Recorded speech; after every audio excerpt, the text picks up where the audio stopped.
నల్లమలకి వెళ్ళిన తర్వాత మీకు ఆయుధ పట్టుకోవడం కానీ సాయుధ పోరాటం చేయడం ట్రైనింగ్ ఇవ్వడం రాజకీయ క్లాసులు ఏ విధంగా ఉంటుంది మీకు? అంటే కొత్తలో ఏం చేస్తారంటే ఫస్ట్ క్లాసులు అంటే ట్రైనింగ్ ఇస్తారు. ట్రైనింగ్ ఇచ్చినాక మళ్ళీ ఏం చేస్తారంటే ఆయుధాలు కూడా వాళ్ళ ప్రవర్తన బట్టి, వాళ్ళు ఉండే తీరు బట్టి, ప్రజల పట్ల వాళ్ళు వివరించే శైలిని బట్టి, వాళ్ళు నేర్చుకునే ఉద్యమం పట్ల నేర్చుకొని ప్రజలకు మళ్ళీ రేపు నాయకత్వం వహిస్తారా అని ఇవన్నీ కూడా పార్టీ నాయకత్వం అయితే పరిశీలించి నాకైతే 6 నెలలకే తుపాకీ ఇచ్చడం అని జరిగింది. 6 నెలలకే తుపాకీ ఇచ్చడం, సభ్యత్వం కూడా ఇచ్చడం జరిగింది. అక్కడ నుంచి సాకేత్కే నేను గార్డుగా ఆర్కేకే ప్రొటెక్షన్ టీంలో పిఎస్లో ఉన్నాం. ఎప్పుడు మాధవ్ రామకృష్ణ కాడ ప్రొటెక్షన్ టీమ్గా ఉన్నాం. అక్కడ నుంచి బూరుగొండలో ఫైరింగ్ జరిగింది. 2005లో ఏమో బూరుగొండలో ఫైరింగ్ జరిగింది. అక్కడ కూడా చాకచక్క తప్పించుకొని అందరం కూడా ఎస్కేప్ అయిపోవడం జరిగింది. అక్కడ నుంచి సాకేతు ఇక్కడ నుంచి నల్లమల నుంచి బదిలీ అయ్యిండ్రు వాళ్ళు. బదిలీ అయినాక అప్పుడు మాధవ్ వచ్చినాక మాధవ్ నాయకత్వంలో కూడా ఆయనకు కూడా ప్రొటెక్షన్ టీమ్గా పిఎస్లో ఉండడం జరిగింది కంటిన్యూ. అక్కడ ఫైరింగ్ సంఖ్యల గుండాలో ఫైరింగ్ అయింది, పెద్ద ఫైరింగ్, 9 మంది చనిపోవడం జరిగింది. దాంట్లో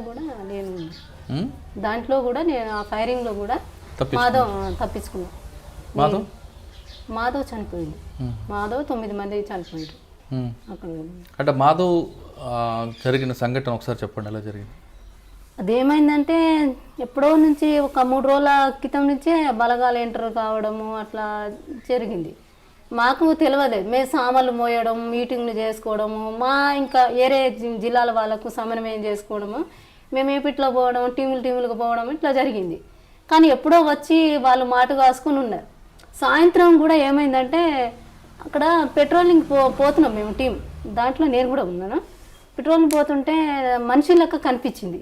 జీవన్ అనేట ఆయన, ఒక ముసలి ఆయన, మెదక్ ఆయన కమాండర్గా ఉన్నాడు. అప్పుడు మనిషి లెక్క కనిపించి వాళ్ళు పోలీసులు అనేసి సాయంత్రం మాకు డౌట్ వస్తే కూడా కాదు చెట్టు అది ఇది అనేసి కొద్ది చర్చ జరిగి అట్లా పడుకున్నాం.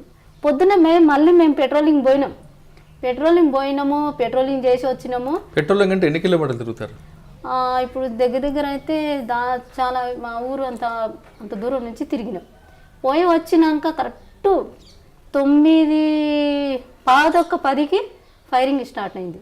10:10కి ఫైరింగ్ స్టార్ట్ అయింది. కథం ఒక 15 గంటలే ముగిసిపోయింది.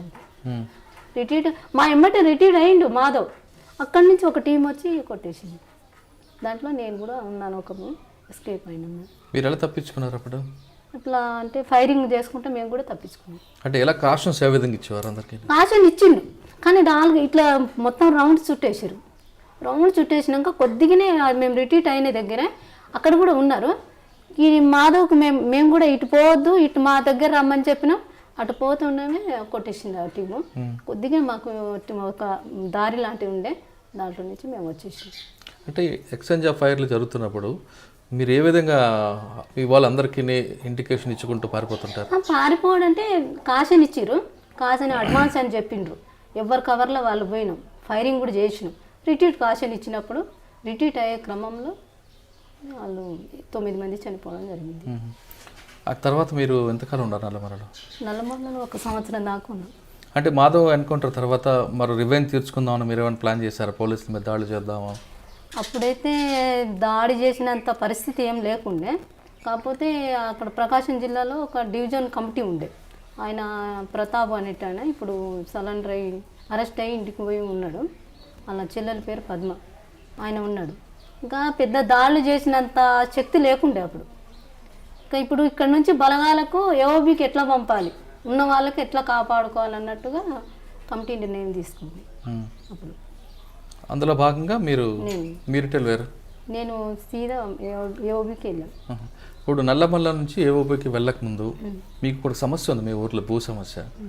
దానికోసం కూడా మీరు పార్టీలతో పాటు భూ సమస్య ఉంది, మీకు అన్యాయం జరుగుతుందని మీరు పార్టీలు వెళ్ళారు. మరి మీ నాన్నగారు ఆ సమస్య పరిష్కారం చేశారా? అది చెప్పినాము, కమాండర్కి చెప్పినాము, పార్టీకి చెప్పినాము. అంటే మనం వ్యక్తిగతంగా అక్కడ పార్టీలో పరిష్కరించుకునేది ఏముండదు, వ్యక్తిగతంగా కక్షలు తీర్చుకునేది కూడా పార్టీలో ఉండదు కదా. మనం చెప్తాం, కమిటీ ముందు చెప్పినాం. కమిటీ ముందు చెప్పినాక వాళ్ళు ఏమన్నారంటే కుర్మే ఇట్లా కమాండర్ ఉన్నారు, అక్కడ డీసీలో చర్చించుకొని, ఎడ్జెస్లో చర్చించుకొని ఇక లోకల్ కమాండర్ చెప్తే పరిష్కరిద్దామనేసి వాళ్ళు అనుకున్నారు. ఆ టైంలో నష్టాల మీద నష్టాలు, కుర్మయ్య చనిపోవడం జరిగింది. తర్వాత ఇక్కడ కూడా ఫైరింగ్ జరిగి ఇక్కడ నలుగురు చనిపోయింది. మా బావి దగ్గరే జరిగింది అది. అక్కడ నలుగురు చనిపోవడం జరిగింది. అట్లే కొంతమంది రిట్రీట్ అటు ఓబీకి రిట్రీట్ చేయడం జరిగింది. అంటే మీరు అడవుల్లోకి వెళ్ళారని తెలిసిన తర్వాత మీ ఎవరైతే ఇబ్బంది పడుతున్నారో వాళ్ళు దారికి వచ్చారా లేదా ఇంకా రాలేదు? ఇంకా రాలేదు, ఇప్పుడు కూడా నడుస్తుంది అది. మన ఎస్పీ సార్ దగ్గర కూడా పోయింది అది భూమి పంచాయతీ. ఏం జరగదు. ఏం చదువుకున్నాం మనం అసలు? నేను అప్పుడు ఇంకా 2వ తరగతి 3వ తరగతి ఇలా చదువుకున్నాను, కానీ పెద్దగా అప్పుడు చదువుకోలేదు. ఆట ఆడడానికి పోయినాను, కానీ అంత పెద్దగా ఏం చదువుకున్నాను, పాటలు చదువుకున్నాను. సాధారణంగా మావోయిస్ట్ పార్టీలకు అంటే అప్పట్లో పీపుల్స్ వార్ పార్టీకి వచ్చిన వాళ్ళందరూ కూడా చదువు రాని వాళ్ళందరూ ఉండేవారు, చదువుకున్న వాళ్ళు మహిళలు ఎక్కువ లేరు అనేది వాస్తవం అంటారా? అప్పుడు అంటే ఆదివాసులకైతే చదువు లేదు అక్కడ. ఇక్కడ నుంచి పోయిన వాళ్ళైతే, గ్రామీణ ప్రాంతంలో నుంచి పోయిన వాళ్ళైతే చదువు లేదు కొంతమందికి. చర్చలప్పుడు చాలామంది వచ్చారు కానీ కొంతమంది నిలబడడం జరిగింది, కొంతమంది రిట్రీట్ అవ్వడం జరిగింది, ఇళ్ళలో పోవడం జరిగింది. దాని కారణం ఏమనుకోవచ్చు రిట్రీట్ అవ్వడం అంటే? ఇప్పుడు నిర్బంధం, నల్లమల్లలో చిన్నగా నిర్బంధం పెరుగుతుంది. ఒక ఫైరింగ్ తర్వాత ఒక ఫైరింగ్ అవుతుంది. క్యాడర్స్ అమరులు అవ్వడం జరుగుతుంది, రిక్రూట్ లేకపోవడం జరుగుతుంది. చర్చల కాలంలో వచ్చిన వాళ్ళు కూడా సరైన రాజకీయాలు వాళ్ళు ఎవరో మన పార్టీ బోధిస్తుంది, దాంట్లో మనం వంట పట్టించుకొని మనం ప్రజల కోసం పని చేయాలి అనేసి ఒక స్పిరిట్తోని పని చేసిన వాళ్ళు ఏమో గట్టిగా మన దాకా నేను నిలబడి వచ్చినాను ఇక్కడ. అట్లా నిలబడతారు. లేకుంటే ఈ కష్టాలతోని ఎందుకు అనుకున్న వాళ్ళు రిటర్న్ వచ్చారు. అంటే చర్చల సమయంలో పార్టీలకు వచ్చిన వాళ్ళు చదువుకున్న వాళ్ళు ఎక్కువ మంది వచ్చారు, చదువు రాని వాళ్ళు ఎక్కువ మంది వచ్చారు. ఎందుకు చదువుకున్న వాళ్ళు ఎందుకు అంటే గ్రామీణ ప్రాంతం నుంచి కొంతమంది అంటే చర్చలో కొంత పాటలకు ఆకర్షితుల అట్లా అయిన వాళ్ళు కూడా వచ్చిండ్రు, కొంతమంది చదువుకున్న వాళ్ళు కూడా వచ్చిండ్రు. మరి చదువుకున్న నిలబడ్డారా వాళ్ళు? నిలబడ్డారు కొంతమంది. ఇంకా సాధారణంగా చిన్న బాల్య వివాహాలు జరగడం లేదా గృహహింస, ఈ 2 కారణాలు ఇంటి నుంచి పారిపోయిన వాళ్ళు ఎక్కువగా పార్టీలకు వస్తుంటారు, అది వాస్తవేనా? వాస్తవమే. అది ఇక్కడ మన మైదాన ప్రాంతంలో మన ఏరియాలో తక్కువనే, కానీ అక్కడ ఆదివాసులు చాలా మంది అట్లా చేస్తారు. అంటే బాల్య వివాహాలను తప్పించుకోవడము, వాళ్ళు అంటే పెద్దలు కట్టుబడి లేకుంటే వాళ్ళు కూడా ఒక శిక్షణ అనేది వేస్తున్నారు ఆడపిల్లలకు అక్కడ. అది కూడా భరించలేకనే వస్తారు వాళ్ళు కూడా. అట్లా ఉద్యమంలో అక్కడ ఆదివాసులు అయితే ఇప్పుడు విశాఖలో, ఇక్కడ ఒడిశా, అక్కడైతే ఛత్తీస్గఢ్ అట్లయితే ఎక్కువ మంది ఇలాంటి చిన్నప్పుడు పెళ్ళిళ్ళకు వ్యతిరేకించి, అమ్మ నాన్నకు వ్యతిరేకించి పార్టీలో వచ్చి ఉద్యమంలో పనిచేయడం కూడా జరుగుతుంది. అంటే అటువంటి ఆ విధంగా కారణాలతో పార్టీలకు వచ్చిన వాళ్ళ పట్ల పార్టీ గౌరవంగా ఉంటుందా లేదా చులకంగా చూస్తారా? అంటే మొత్తం చూసుకుంటే మహిళల పట్ల అయితే చాలా గౌరవంగా ఉంటుంది, వాళ్ళకు స్వేచ్ఛ ఇస్తుంది, మాట్లాడే హక్కు ఉంటుంది, నాయకత్వంగా కూడా వాళ్ళకి ఎదిగించుకోవాలనేది అయితే పార్టీ లీడర్షిప్ అయితే వాళ్ళకు. అంటే పార్టీలో మహిళా సాధికారత జరుగుతుంది అంటారు, కానీ కొంతమంది పోలీసులు చెప్తుంటారు పార్టీలో మహిళల పట్ల లింగ వివక్ష ఉంది, వాళ్ళ పట్ల చిన్న చూపు ఉంటుంది, వాళ్ళకి శారీరక మానసికంగా వేధిస్తుంటారు అన్నది వాస్తవం? అది అట్లేదు మహిళలే. నేను మొన్నటిదాకా ఉద్యమాల్లో పనిచేసిన, కానీ అంటే మనము ఏ సమాజంలో ఇక్కడ భూస్వామి సమాజంలో పుట్టినాం కాబట్టి ఫ్యూడల్ సమాజం ఆ భావాలు కొద్దిగా ఇప్పుడు టెక్నాలజీ కానీ సెల్ ఫోన్స్ కానీ ఇప్పుడు డెవలప్ అవుతుంది, వాళ్ళల్లో కూడా చిన్న మార్పులు వస్తాయి. అట్లానే నేను మొత్తము అంటే మహిళలకు చిన్న చూపు చూసుకొని వాళ్ళ వాడుకొని బయట లెక్క వదిలేయడము, అట్లా వాళ్ళకు వీజ్ చేసుకొని చేయడము, అంటే అసభ్యకరంగా ఉండడం అయితే మహిళల పట్ల ఉండడం అయితే పార్టీలో అట్లా జరగలేదు.